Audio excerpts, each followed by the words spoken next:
தாய் தமிழ் உறவுகளுக்கு வணக்கம்.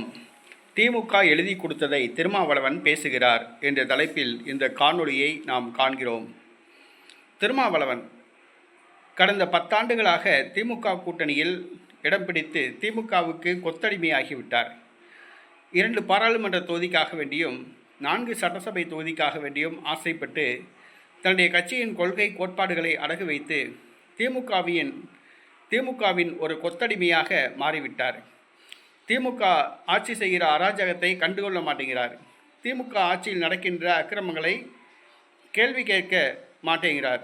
இதற்கு காரணம் என்ன என்றால், நாங்கள் தோழமை கட்சி ஆகையால் எதிர்க்கட்சியாக செயல்பட முடியாது என்று கூறுகிறார். தோழமை கட்சியாக இருந்தாலும் திமுக செய்கிற தவறுகளை சுட்டிக்காட்ட வேண்டும்.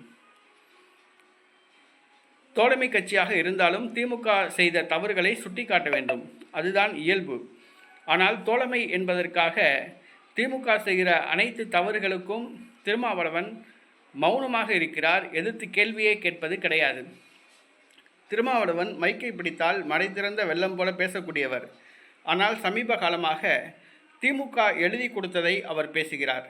நேற்றைய தினம் சீமான் குறித்து பேசும்பொழுது, பெரியாரை எதிர்ப்பது சனாதானத்தை ஆதரிப்பது என்று கூறியுள்ளார்.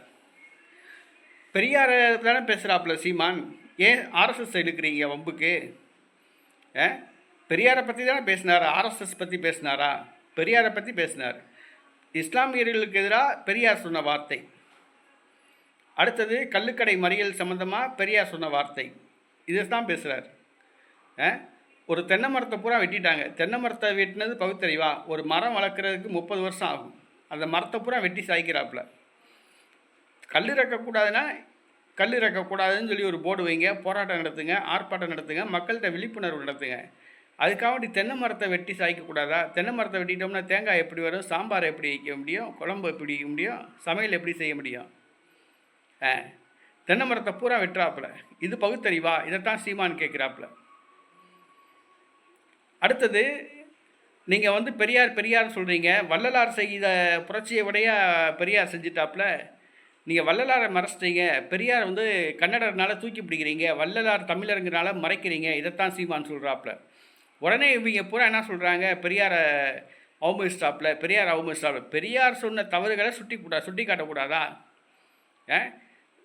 சுதந்திரம் அடைந்த தினத்திலிருந்து ஆகஸ்ட் 15, 1947 சுதந்திரம் அடைந்த தினம் இந்தியாவின் துக்க நாள் அப்படின்னு சொல்லி அறிவித்தவர் தான் தந்தை பெரியார்.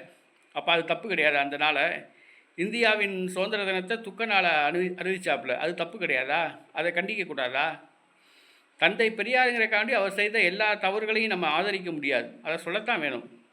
அதை சொன்னால் ஆர்எஸ்எஸ் ஆதரிக்கிறாப்புல அப்படிங்கிறாங்க. ஆர்எஸ்எஸ் இந்த இடத்துல வரவே கிடையாது. தந்தை பெரியாரை பற்றி தானே சீமான் சொல்கிறாப்புல. ஆர்எஸ்எஸ் வரவே கிடையாது.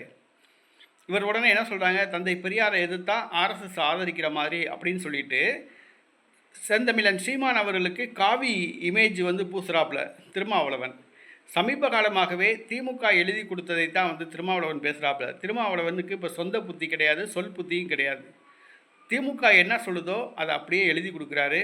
இது விடுதலை சிறுத்தை கட்சி தொண்டர்கள் புரிந்து கொள்ள வேண்டும். திமுக கூட்டணியில் விடுதலை சிறுத்தை கட்சி இருக்குது.